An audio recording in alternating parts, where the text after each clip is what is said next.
तो चला पुढचा पॉइंट आपल्याला पाहायचा आहे डायजेशन इन स्टमक.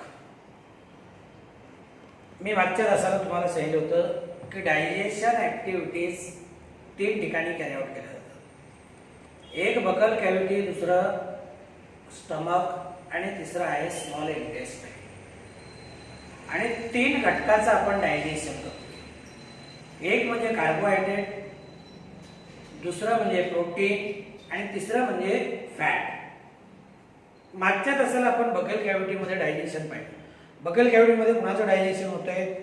फक्त आणि फक्त कार्बोहायड्रेट्स. कुठल्या एन्झाईमच्या मदतीने?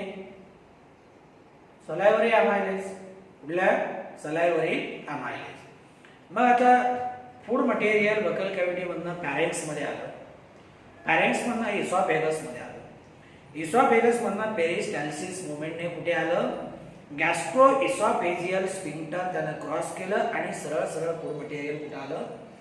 स्टमक. कुठे आलं? स्टमक. आता स्टमक आपण पाहिलेलं आहे जे सेप्ड बॅग किंवा सॅक लाईक स्ट्रक्चर आहे. मस्क्युलर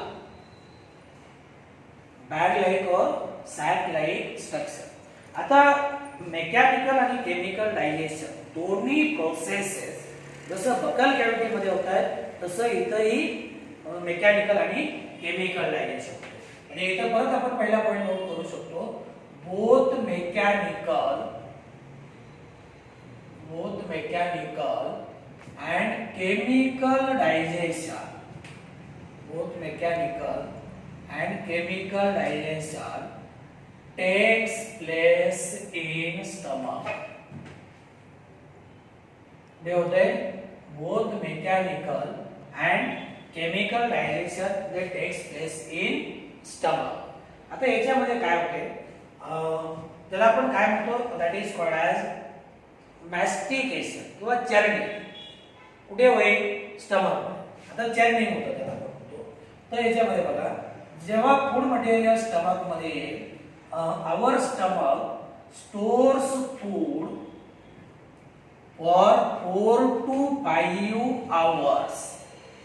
म्हणजे 4 ते 5 तास फूड मटेरियल कुठे? स्टमक मध्ये. आणि एक लक्षात घ्या, स्टमक मधनं स्मॉल इंटेस्टाइन मध्ये फूड मटेरियल सावकाश गतीने जाईल. अगदी खूप कमी प्रमाणात. म्हणून तर आपण एकदा जेवल्यानंतर दुसऱ्यांदा भूक लागण्यासाठी आपल्याला 4-5 तास लागतात. बरोबर आहे की नाही? दुपारी जेवल्यानंतर आपण संध्याकाळी जेवतो का नाही? त्याचं कारण काय? स्टमक पर्यंत फूड मटेरियल फास्ट आहे, पण आता स्टमक मधनं खूप कमी फूड मटेरियल काय होईल? पुढे स्मॉल इंटेस्टाइन कडे जाईल. म्हणजे स्टमक मध्ये फूड साधारणतः किती लागते? Stomach stores food for 4 to 5 hours. आता इथे बघा, समजा एक आहे स्टमक आहे.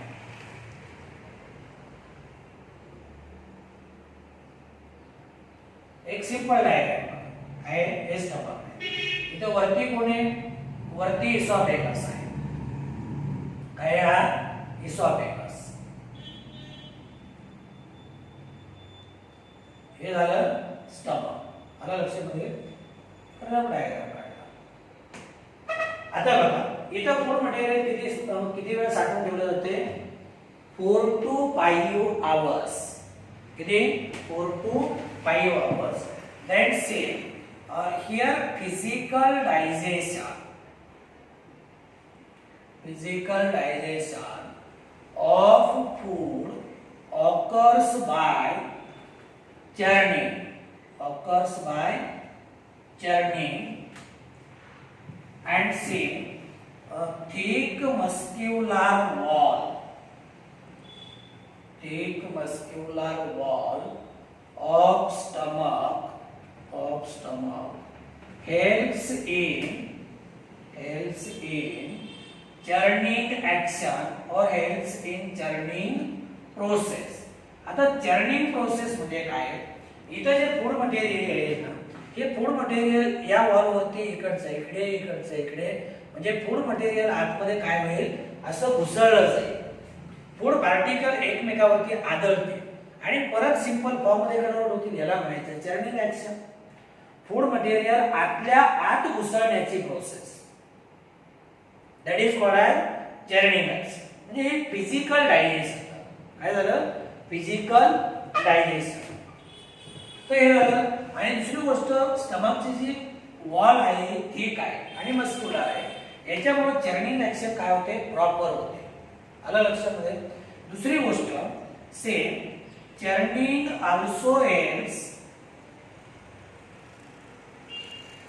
किंवा म्युकस म्हणूया,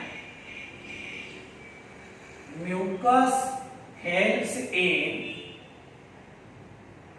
म्युकस हेल्प्स इन सॉरी, किंवा दुसराच पॉइंट आपण ऍड करूया, churning further breakdowns food particle and also helps mixing food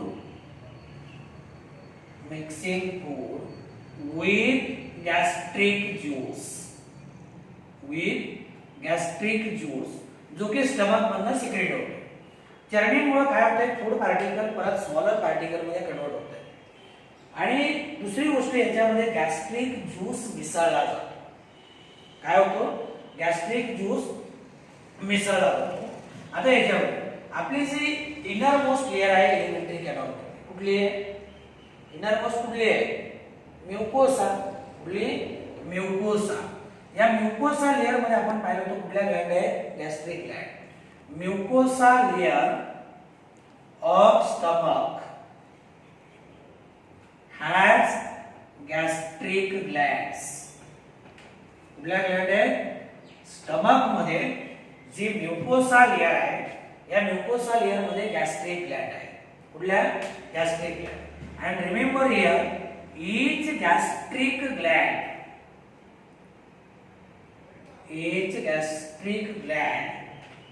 has three major types of cells. या गॅस्ट्रिक ग्लँड मध्ये 3 मेजर सेल्स आहेत. या सेल कुठल्या? पहिली जी सेल आहे ना, cell first cell, that is called as mucus cell. इकडे लक्ष द्या, एनसीईआरटी मध्ये याला म्युकस नेक सेल असे म्हणतात. एकच आहे, म्युकस सेल म्हणा किंवा म्युकस नेक सेल म्हणा. कारण पुढे जो आपण एनसीईआरटीचा व्हिडिओ तुम्हाला देणार आहोत, त्याच्यामध्ये तुम्हाला म्युकस नेक सेल येईल. तर म्युकस सेल काय सिक्रेट करतील? They secretes mucus. They secrete mucus. दुसऱ्या सेल जे आहेत ना, याला आपण म्हणतो peptic or chief cells. Peptic or chief cell. या पेप्टिक किंवा चिप सेल काय सिक्रेट करतायत? They secretes proenzyme, pepsinogen, proenzyme pepsinogen. एक लक्षात घ्या, कुठलाही एन्झाइम त्याच्या अगोदर जर शब्द प्रो असेल, कुठला? प्रो, किंवा नंतर जेन असेल, तर ते एन्झाइम काय आहे? इनॅक्टिव्ह आहे. अगोदर प्रो हा शब्द असेल किंवा नंतर जेन असेल, उदाहरण सांगतो, trypsinogen, pepsinogen,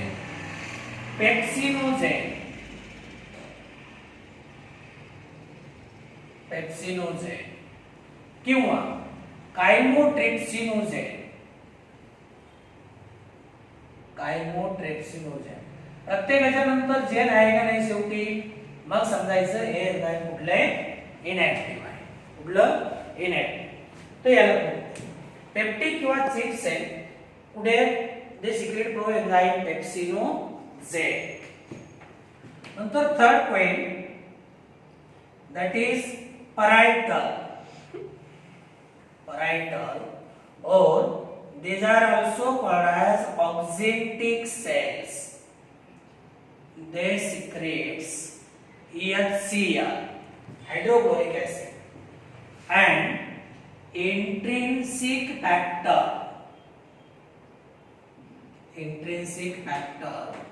for absorption of vitamin B12. absorption of vitamin B12. आता सिक्वेन्स व्यवस्थित लागून घ्या. आपण काय म्हणलं, स्टमक मध्ये जी म्युकोसा लेयर आहे, या म्युकोसा लेयर मध्ये गॅस्ट्रिक ग्लँड आहे. काय आहे? Gastric Gland. आणि प्रत्येक गॅस्ट्रिक ग्लँड मध्ये काय म्हणतोय मी, प्रत्येक गॅस्ट्रिक ग्लँड मध्ये 3 मेजर सेल्स आहेत. एक आहे म्युकस सेल, जी म्युकस सिक्रेट करते. काय करते? Mucus secrete. दुसरा आहे पेप्टिक किंवा chief cell, that secrete proenzyme pepsinogen. आणि तिसरी पॅराइटल किंवा oxyntic cell, it secrete HCl आणि intrinsic factor for absorption of vitamin B12. आता हे सगळे घटक कुठे आहेत? गॅस्ट्रिक ज्यूस मध्ये. कुठे? गॅस्ट्रिक ज्यूस मध्ये. आपण सिस्टमॅटिकली लिहूया. thus gastric juice contains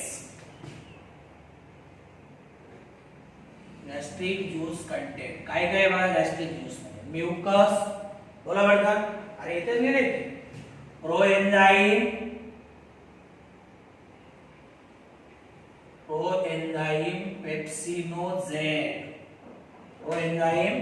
pepsinogen, then HCl and next one, that is intrinsic factor for absorption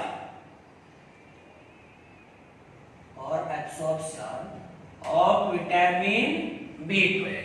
आलं लक्षामध्ये? आता इथून सिक्वेन्स परत लावायचा.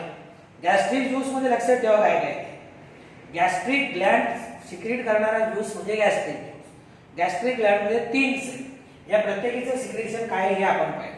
म्हणजे याचा अर्थ काय, ओव्हरऑल जर आपण पाहिलं तर गॅस्ट्रिक ज्यूस मध्ये काय आहे? म्युकस आहे, प्रोएन्झाइम पेप्सिनोजेन आहे, HCl आहे आणि intrinsic factor for absorption of vitamin B12. आता थोडं बाजूला जाऊन आपल्याला पाहिजे, जे स्टमक आहे ना किंवा या गॅस्ट्रिक ज्यूस मध्ये लहान मुलांमध्ये काय असतं, त्याला आपण काय म्हणतो, रेनिन नावाचा हार्मोन असतो. काय असतं? Rennin. Means say next point, that is in infants stomach secretes renin. तर थोडी तर काय होतं, कन्फ्युजन होतं बरं काय. तुम्ही बघा, आणखी एक आपल्याला RENIN हा वर्ड भेटतो. हा रेनिन म्हणजे हा हार्मोन आहे. काय? हा रेनिन हार्मोन आहे. काय? हार्मोन. आणि RENIN म्हणलं का रेनिन काय आहे? तो एन्झाईम आहे. लहान मुलामध्ये सिक्रेट होतो. लहान मुलं जे दूध पितात का नाही, त्या दुधामध्ये केसिन नावाचा प्रोटीन असतो त्याच्या डायजेशनसाठी. कशासाठी? मिल्क मध्ये जो मिल्क केसिन नावाचा प्रोटीन आहे त्याच्यासाठी काय, रेनिन एन्झाईम त्याच्या डायजेशनसाठी लहान मुलामध्ये गॅस्ट्रिक ज्यूस मध्ये असतो. म्हणजे ऍक्च्युअली तो स्टमक सिक्रेट करतो. मग तुम्ही म्हणा लहान मुलं दूध पितात तर मोठी माणसं पित नाहीत का? पितात ना, कोण नाही म्हणत. पण अडल्ट व्यक्तीमध्ये सिक्रेट होतो का? नाही. मग अडल्ट व्यक्तीमध्ये केसिन प्रोटीनचं डायजेशन कोण करतं? पेप्सिन. कोण करतं? Pepsin enzyme. कुठला? Pepsin enzyme. पेप्सिन बद्दल आपण पुढे बोलणार आहोत. तर इन्फंट्स मध्ये स्टमक सिक्रेट रेनिन. स्टमक काय करतो? रेनिन सिक्रेट करतो. आणि मग म्युकस जो आहे ना, से म्युकस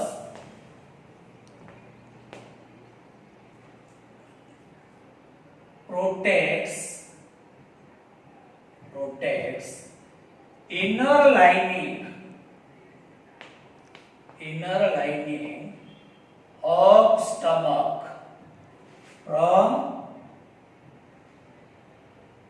HCl. म्हणजे HCl मुळे काय होते, हे स्टमकची जी इनर लाइनिंग आहे ना ती काय होऊ शकते, डॅमेज होऊ शकते. आलं लक्षामध्ये. मग काय होते, या इनर लाइनिंगला काय होते, अशी म्युकसची कोटिंग तयार होते. म्हणजे याचा डॅमेज होईल का, नाही. म्हणजे mucus makes coating along with the inner lining of stomach and that prevent the damage. आता दुसरी गोष्ट याच्या पुढे जाऊन आपल्याला पाहिजे, इथपर्यंत आपण आलो की म्युकस जो आहे it protects inner lining of stomach from HCl. आता काय होते, हा जो HCl आहे, HCl काय करतो, it makes food acidic. Food काय करतो, तो ऍसिडिक करतो.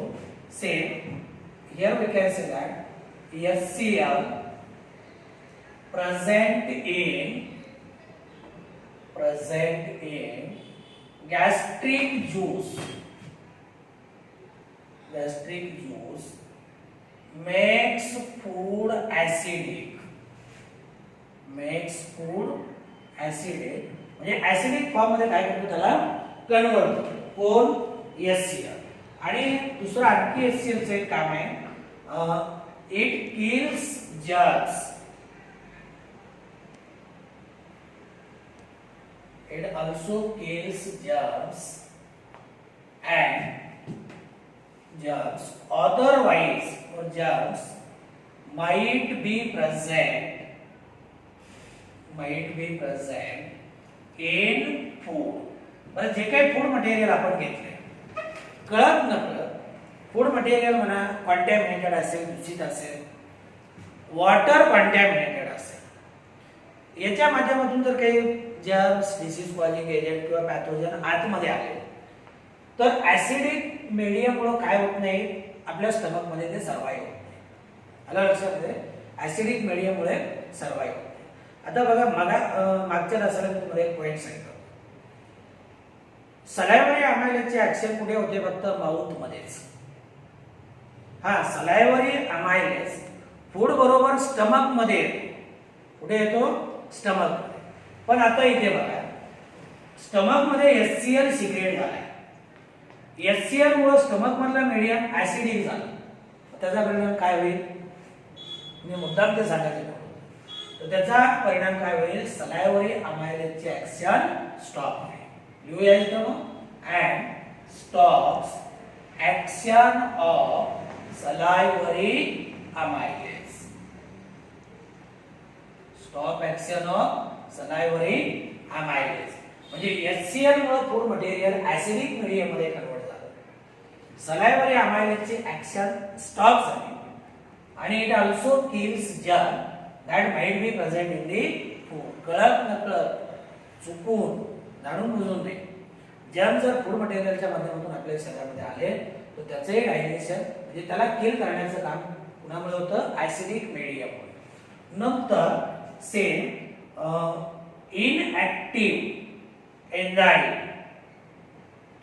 inactive proenzyme pepsinogen is converted into active pepsin by acidic medium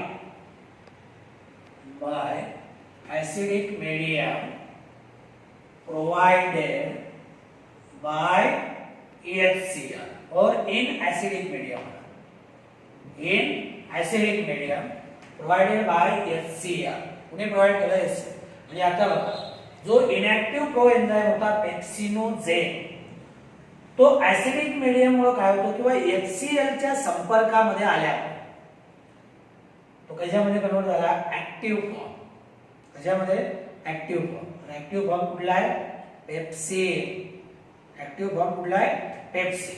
आता मग तुम्ही म्हणाल पेप्सिनचा रोल काय, का बरं पेप्सिन तयार झाला, कारण प्रोटीनचं डायजेशन करायचं स्टमक, प्रोटीनला ब्रेक डाऊन करायचं, मग कोण लागणार, pepsin. Means another point, that is in presence of pepsin, protein in food is converted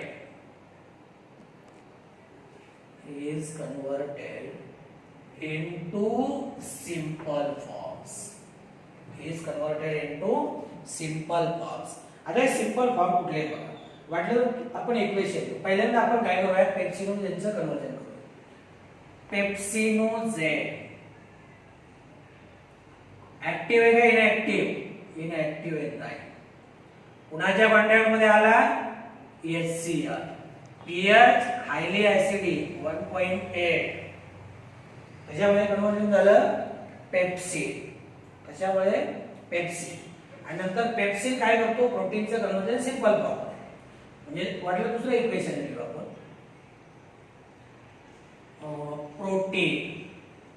proteins कुणाच्या मदतीने? Pepsin. In presence of pepsin. Medium कुठलं आहे तुम्हाला माहिती आहे? ऍसिडिक मीडियम आहे. कुठलं? Acidic medium. म्हटलं तर खाली लिहा. कशामध्ये? Peptones plus proteoses. Peptones plus proteoses. आता पेप्टोन्स आणि प्रोटीओ हे काय कंप्लीट डायजेशन झालं नाही, हे पार्शियल डायजेशन झालं. म्हणजे थोडक्यात प्रोटीनचे बिगर मॉलिक्युल्स तयार झाले. काय झाले? बिगर. आता इकडे लक्ष द्या. पेप्सिन जो आहे ना, हा एंडो एन्झाइम आहे. पेप्सिन कोण आहे? Endo enzyme. Endo enzyme means acts within.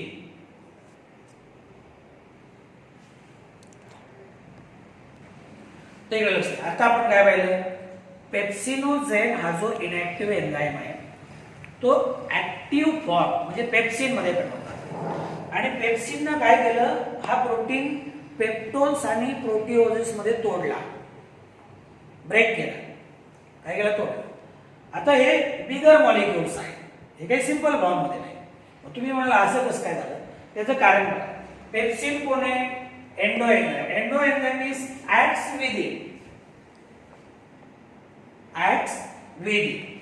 म्हणजे जो एन्झाइम कॉर्नरला काम करेल, कॉर्नरला तोडण्याचं काम करेल. आता समजा बघा हे काय आहे, एखाद्या एन्झाइमनं समजा याला जर कॉर्नरला तोडलं इथे किंवा इथे, तर तो झाला एक्झो एन्झाइम. आणि त्यानं मध्येच तोडलं तर तो झाला एंडो एन्झाइम. काय झाला? Endo enzyme. आता इथे बघा, हा एंडो एन्झाइम. असं एखादं एक्झाम्पल घ्या ना. हा असं कन्सिडर करूयात आपण, ही भिंत आहे, या विटा आहे. काय? विटा आहे. आता जर एन्झाइमनं एक एक वीट बाजूला केली, कॉर्नरला ऍड झाला, तर एक एक वीट बाजूला होईल. इकडून बाजूला होईल, इकडून बाजूला. म्हणजे स्मॉलर फॉर्म. पण जर समजा मधूनच ही भिंत तोडली तर मग दोन तुकडे पडतील का नाही? मोठे जरा. तसंच आहे. हा प्रोटीन काय केला? मध्येच तोडला, पण पेप्टोन्स आणि प्रोटीओजेस तयार झाले. आलं लक्षामध्ये? इथपर्यंत आलं. आता बघा पुढे आपल्याला काय पाहिजे? रेनिन बद्दल पाहिजे, जे की मगाशी तुम्हाला सांगितलं. आता याच्यामध्ये बघा, see enzyme rennin present in gastric juice.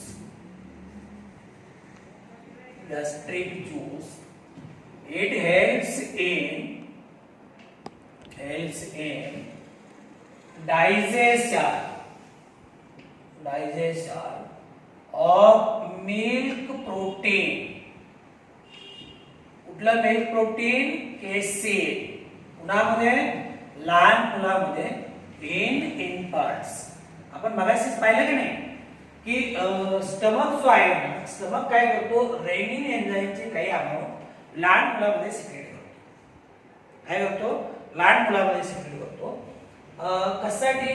की दुधामध्ये जे मिल्क प्रोटीन आहे केसीन, ते काय होते? त्यांना सहजासहजी त्याचं डायजेशन. काय होतंय डायजेशन. म्हणजे here we can say that it brings about curdling of milk with the help of calcium. कोणाच्या मदतीने कॅल्शियमच्या मदतीने त्याचं कर्डलिंग करतो. एक लक्षात घ्या, कधी कधी मी तुम्हाला मागे सांगितलं की लहान मुलाला जर दूध पचलं नाही, डायजेस्ट झालं नाही, तर ते जे दूध बाहेर काढतं ते असं दह्यासारखं असतं का नाही का, प्युअर दूध असतं बिलकुल नाही, ते दह्यासारखं, त्याला म्हणायचं कर्डलिंग प्रोसेस. कुणाच्या मदतीने होते कॅल्शियमच्या.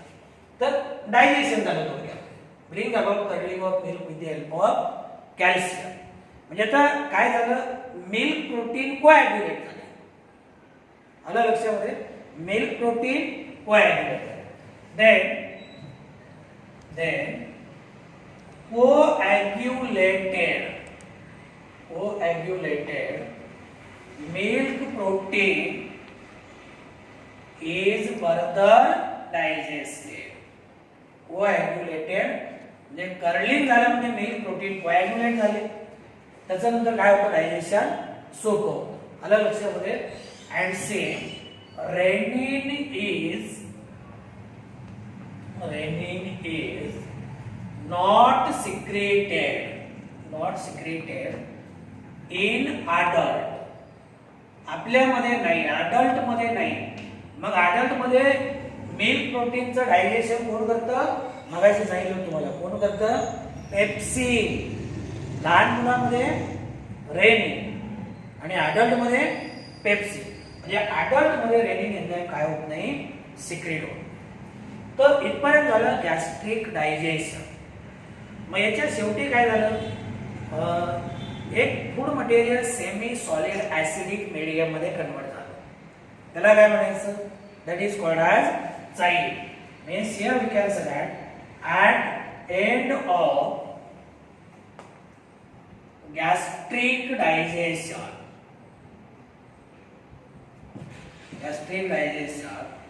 food is converted into semi-solid acidic medium or form.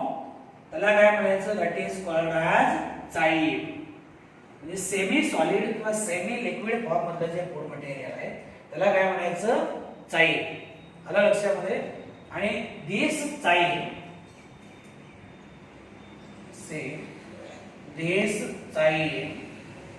is further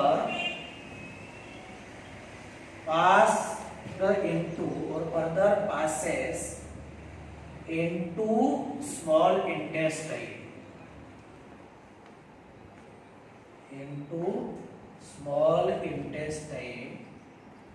For further digestion. आता परत आणखी याचं डायजेशन व्हायचंय, ते कुठे होईल, स्मॉल इंटेस्टाइन मध्ये. तर अशा पद्धतीने हा जो चाइल्ड आहे, हा चाइल्ड कुठे आला, आता स्मॉल इंटेस्टाइन मध्ये. आता परत आणखी स्मॉल इंटेस्टाइन मध्ये काय आहे, जसं की समजा तुमचं माल्टोज आहे, माल्टोजचं कन्वर्जन आणखी सिंपल फॉर्म मध्ये होईल. लॅक्टोज आहे, सुक्रोज आहे, डायपेप्टाइड्स आहे, यांचं कन्वर्जन आणखी त्याच्या सिंपल फॉर्म मध्ये हळूहळू होत आहे. आलं लक्षामध्ये. तर हे झालं डायजेशन इन स्टमक.